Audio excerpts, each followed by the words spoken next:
下巴也不能露。小孩子哪懂得哪里该亲哪里不该亲，最后竟然碰上了嘴。很快蓝忘机就小鸡啄米似的把整张脸啄了个遍。亲完后，他害羞地缩了起来，小小的身子不停地颤抖。亲了哥哥好开心呐！又过了1个时辰，魏无羡悠悠睁开眼，立刻爬了起来。蓝湛呢？蓝湛去哪了？随后身下传来闷闷的一声：“哥哥，我在这。”魏无羡赶忙把小家伙提溜起来，心疼地搓了搓团子被闷红的小脸蛋，道：“哥哥睡相是真的很差，小兔子别生气哦。”蓝小湛伸出2只热乎乎的小手抓住魏无羡的衣领，很无厘头地问了句：“哥哥疼不疼？阿湛帮你呼呼。”魏无羡一脸莫名其妙地看着小团子，为啥要痛嘞？堂堂夷陵老祖在蓝湛心里就这么脆弱？很晚了，哥哥我们起床。小蓝湛自己跳下榻去穿衣洗漱，独留魏无羡百思不得其解，自己是不是干了什么让小蓝湛误会的事？还有刚刚那个被兔子埋起来的梦，真奇怪。魏无羡只当自己没有休息好。等他慢悠悠地起床洗漱，小蓝湛已经穿戴整齐地站在门口了。粉雕玉琢的小团子看见他后两眼放光，拽着他家漂亮哥哥的衣服就往田里跑。只见那片种满菜的地里竟然有一团毛茸茸的白色，原来是只小兔子。真是奇了，鸟不拉屎的乱葬岗上居然会有白色的野兔。蓝小湛兴奋的小脸被晨光照得发亮，好似一位误入凡尘的小仙君。蓝湛这么开心呐，哥哥告诉你哦，这只兔子是哥哥种出来的。小蓝湛扬起小脸，露出惊喜的神情。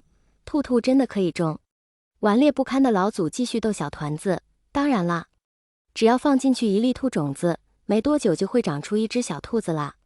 这个是我们俩的小秘密，谁都不能说哦。阿愿弟弟也不行吗？阿愿弟弟也不行，告诉他了，他以后会来抢你的兔兔。小蓝湛赶紧捂住嘴，小小声说：“阿湛一定不说。”但是魏无羡突然面带愁容道：“但是兔种子已经被用完了。”小蓝湛愣了愣，低下头闷闷不乐，想要种兔兔。魏无羡微微前轻摸了摸小家伙的头，但哥哥这有好办法。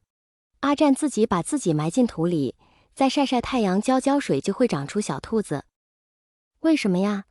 因为阿湛也是小兔子啊，种1只小兔子得2只小兔子，如果运气好的话，能长出来好多小兔子呢。好，蓝小湛迫不及待地蹲到地里，拿起一旁的小铲铲递给魏无羡：“哥哥帮我。”魏无羡脸上笑意盈盈，接过蓝小湛的铲子就开始挖坑，边挖还边念叨着肯定会长出好几只兔子。那只野兔也跳过来陪蓝小湛，蓝小湛摸了摸小白兔，对着兔子耳朵悄悄地说了句：“小兔兔会有好多小伙伴的，但我不能告诉你是怎么做到的哦，这个是我和哥哥的秘密。”魏无羡努力地憋着笑，指了指挖好的坑，示意小蓝湛跳进来。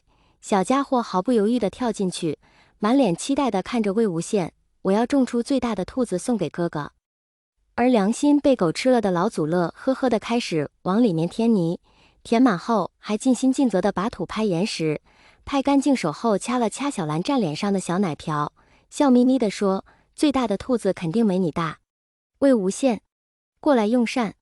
老大远便听见温情的大嗓门，魏无羡赶忙应了声好，起身便溜达去了厨房，独留一呆呆萌萌的小团子在土里。刚开始小蓝湛还很兴奋，抱着小野兔说悄悄话，慢慢的他等累了，小脑袋靠着白兔兔便睡着了。魏无羡，你现在有没有什么打算？温情严肃问道。你说打算？温情，我手里有阴虎符，他们不敢动我，等我把这里的怨气净化干净后，大家便可以一直住在这里，种种地卖卖萝卜，也能生活好几代了。温情像看傻子一样看着魏无羡，问道：“外面的仙门百家可不是吃素的，你以为你能永远护住我吗？还有件事我刚刚就想问了，蓝二公子呢？”魏无羡脸上的笑意渐渐褪去，他猛地站起来向门外跑去，温情急忙追上。魏无羡，问你呢？韩光君去哪了？啊呀呀呀啊呀呀呀，他被我落土里了。魏无羡，等两人赶到田边时，发现小团子已经靠着兔子睡着了，头顶上居然还停了只蝴蝶，可见已经过去了多久。温情已经掏出了小包里的3根银针，一脸和善地看着魏无羡。魏无羡哈哈道：“晴姐，有话好好说，咱把针放下。你还不快点把小寒光君挖出来！”魏无羡立马把小团子挖了出来。蝴蝶飞走了，小蓝湛也睁开了眼。他一看见是他的漂亮哥哥，马上就清醒了，一双又大又亮的眼睛满怀期待地看着魏无羡。哥哥，种出来了吗？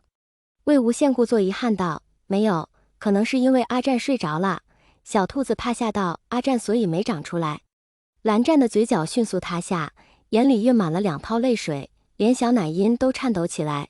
真的没有兔兔？真的没有哦，我们下次再试试吧。蓝湛的金豆子掉下来了。